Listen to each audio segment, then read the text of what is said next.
সন্ধেবেলায় গেস্ট এসছে, ঘরে কিছু নেই। আরে আলু আছে তো, আলু দিয়েই বানিয়ে দিন না এই দারুণ স্বাদের রেসিপিটা। সবাই কিন্তু দারুণ খুশি হবে, আর সবাই কিন্তু জিজ্ঞেস করবে আপনারা কি করে বানিয়েছেন এই রেসিপিটা। অল্প খরচের মধ্যে এত সুন্দর একটা রেসিপি যে বানানো যায়, আপনি না দেখলে বিশ্বাসই করতে পারবেন না। বাজারে এখন নতুন ছোট আলু উঠেছে, আর এই আলু দিয়ে রেসিপি বানালে যা টেস্টি হবে। আজকে আমি এই নতুন ছোট আলু দিয়ে একটা নতুন রেসিপি বানাচ্ছি। একেবারে নতুন ধরনের রেসিপি, বানানোটা একেবারেই সোজা, আর খেতে কিন্তু একেবারে দুর্দান্ত। এই রেসিপিটা বাড়ির বড় থেকে ছোট সবার খুব পছন্দ হবে। তাহলে বাড়িতে একবার এটা ট্রাই করে দেখুন। এই জন্য আমি 500 গ্রাম মতো ছোটো সাইজের আলু নিয়ে নিয়েছি। এই আলুগুলোকে ভালো করে ধুয়ে পরিষ্কার করে নিয়েছি। এখন কিন্তু এই আলুগুলোর গায়ে প্রচুর কাদামাটি লেগে থাকে, তাই খুব ভালো করে ধুয়ে পরিষ্কার করে নিতে হবে। আমি আলুগুলো যদিও ছোট, তা আমি এই আলুগুলোর ভেতরে এই কাঁটা চামচ দিয়ে একটু কাট লাগিয়ে দিচ্ছি, একটু ফুটো ফুটো মতো করে দিচ্ছি, তাহলে তাড়াতাড়ি সেদ্ধটাও হবে, আর আর মাখানো মশলাগুলো আলুর ভেতরে ঢুকে যাবে। এইভাবে আমি সমস্ত আলুগুলোকে ওই কাঁটা চামচ দিয়ে একটু ফুটো ফুটো মতো করে দেবো। আপনারা ইচ্ছে করলে ছুরি দিয়েও একটু কাট লাগিয়ে দিতে পারেন, আবার না দিলেও কোনো অসুবিধা নেই। আলুগুলো তো একেবারেই ছোটো। আমি সমস্ত আলুগুলোকে এইভাবে কাঁটা চামচ দিয়ে একটু ফুটো ফুটো মতো করে নিয়েছি, আর ফ্রাই প্যানে জল বসিয়ে দিয়েছি। এর মধ্যে দিয়ে দিলাম 1 টেবিল চামচ মতো লবণ, আর দিয়ে দেবো 1/2 টেবিল চামচ মতো হলুদের গুঁড়ো। ভালো করে মিশিয়ে নিচ্ছি। এইবারে জলটা যখন বেশ ফুটে উঠেছে, সেই সময় আমি দিয়ে দেবো আমার ধুয়ে রাখা আলুগুলোকে। এবারে আমি এটা ঢাকা দিয়ে রাখবো 5 থেকে 6 মিনিটের জন্য। তার মধ্যেই কিন্তু আলুগুলো সেদ্ধ হয়ে যাবে। একটা ফ্রাই প্যান নিয়ে নিয়েছি, তার মধ্যে দিয়ে দিলাম 1 টেবিল চামচ মতো ছোলার ডাল, আর দিয়ে দিলাম 1 টেবিল চামচ মতো গোটা ধনে, আর দিয়ে দিচ্ছি 1 টেবিল চামচ মতো গোটা জিরে, আর 1 টেবিল চামচ মতো মৌরি। এবারে আমি সব কিছু ভালো করে মিশিয়ে নিয়ে একটু ড্রাই রোস্ট করে নেব। অনবরত কিন্তু নাড়তে হবে, নাহলে কিন্তু পোড়া লেগে যাবে। বেশ যখন বেশ সুন্দর একটা গন্ধ বেরোতে আরম্ভ করে দিয়েছে, আর মশলার কালারটা যখন চেঞ্জ হয়ে গেছে, তখন আমার বোঝা যাবে যে মশলাটা ভাজা হয়ে গেছে। এই সময় গ্যাসের ফ্লেমটা অফ করে দিয়ে আমি এটাকে একটা অন্য পাত্রের ভেতর রেখে দেবো ঠান্ডা করার জন্যে। এবারে আমি একটা মিক্সার গ্রাইন্ডার নিয়ে নিয়েছি, তার ভেতর দিয়ে দিলাম 1 ইঞ্চি পরিমাণ আদা টুকরো করে দিয়ে দিলাম, আর দিয়ে দিচ্ছি 4টে কাঁচা লঙ্কা, আর দিয়ে দেবো 4 কোয়া মোটা ধরনের রসুনের কোয়া, আর দিয়ে দিলাম ভাজা মশলাটা, আর দিয়ে দিলাম খানিকটা ধনে পাতা। ধনে পাতা দেওয়ার পর এর ভেতরে আমি দিয়ে দেবো 2 টেবিল চামচ মতো দই। আমি এখানে কেনা দই ব্যবহার করছি। আপনাদের কাছে যদি ঘরে পাতা দই থাকে তাহলে ঘরে পাতা দই দেবেন, আর দই যদি না থাকে তাহলে লেবুর রসও দিতে পারেন। 1/2 টেবিল চামচ মতো লবণ দিয়ে দিলাম। এবারে এটাকে আমি একটু গ্রাইন্ড করে নিচ্ছি, জল দিইনি। আমার গ্রাইন্ড করা হয়ে গেছে, দেখুন স্মুথ পেস্ট তৈরি হয়ে গেছে, কিন্তু বেশ ঘন হয়েছে। আমি 2 টেবিল চামচ মতো জল দিয়ে দিলাম এর ভেতরে, আর এর ভেতরে আমি দিয়ে দিচ্ছি 1/2 টেবিল চামচ মতো চাট মশলা, আর দিয়ে দেবো 1/2 টেবিল চামচেরও কম, 1/4 টেবিল চামচ মতো বিট লবণ দিয়ে দিচ্ছি। এই চাট মশলা আর বিট লবণ দিলে পরে কিন্তু চাটনির মাত্রাটা খুব সুন্দর আসে। এই চাটনিটা বানাচ্ছি, আগেই দেওয়া উচিত ছিল, আমি দিতে ভুলে গেছি, তাই পরে দিলাম। আবারও গ্রাইন্ড করে নিয়েছি। দেখুন কত সুন্দর একটা চাটনি তৈরি হয়ে গেছে। আমার 5-6 মিনিট হয়ে গেছে। আলুগুলোকে এবার আমি চেক করে নেব কতটা সে পরিমাণ সেদ্ধ হয়েছে। দেখুন আলুগুলোকে আমি একটা ছুরি ঢুকিয়ে দেখছি যে কতটা পরিমাণ সেদ্ধ হয়েছে।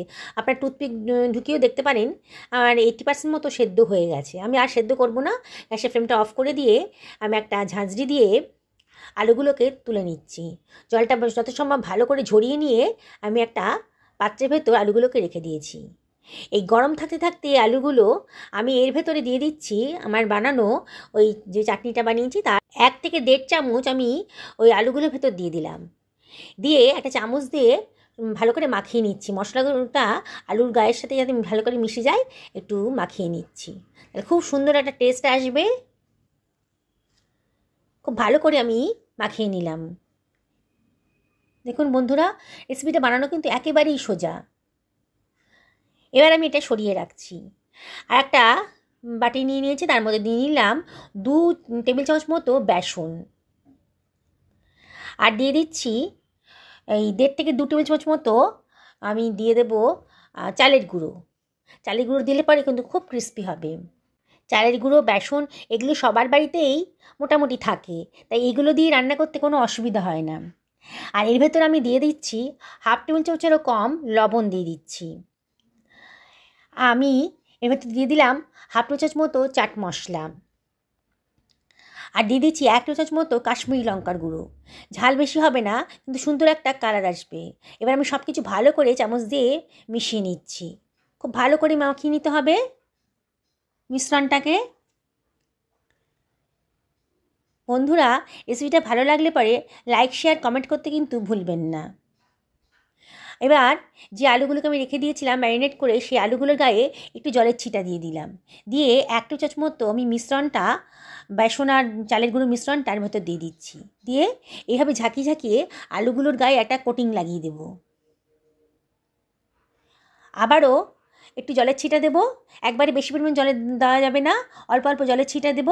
আর 1 টেবিল চামচ করে ওই বেসন আর চালের গুঁড়ো পাউডারটা মিশিয়ে দিয়ে ভালো করে কোট লাগিয়ে দেব।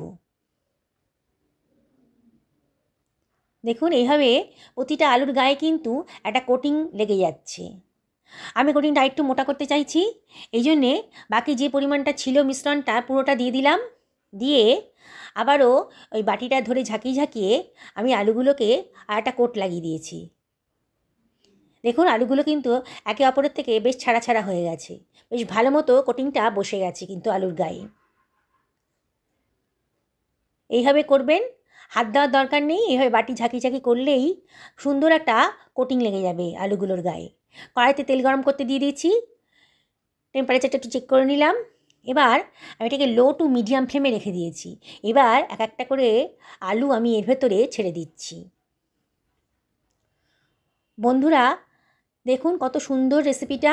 সামান্য আলু দিয়ে কিন্তু বিকেলের একটা নাস্তা তৈরি হয়ে যাচ্ছে। চা, কফির সাথে আপনারা এটা সার্ভ করতে পারেন। বাড়িতে গেস্ট এলেও কিন্তু এটা দিয়ে দিতে পারেন, খুব তাড়াতাড়ি হয়ে যাবে। বাড়ির বড় থেকে ছোট কিন্তু সবাই খুব পছন্দ করবে এই ধরনের রেসিপিটা।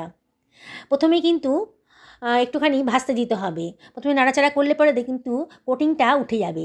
একটু যখন নিচটা হয়ে গেছে তখন একটা চামচ দিয়ে আমি সব কিছু ভালো করে ওলটপালট করে দেবো।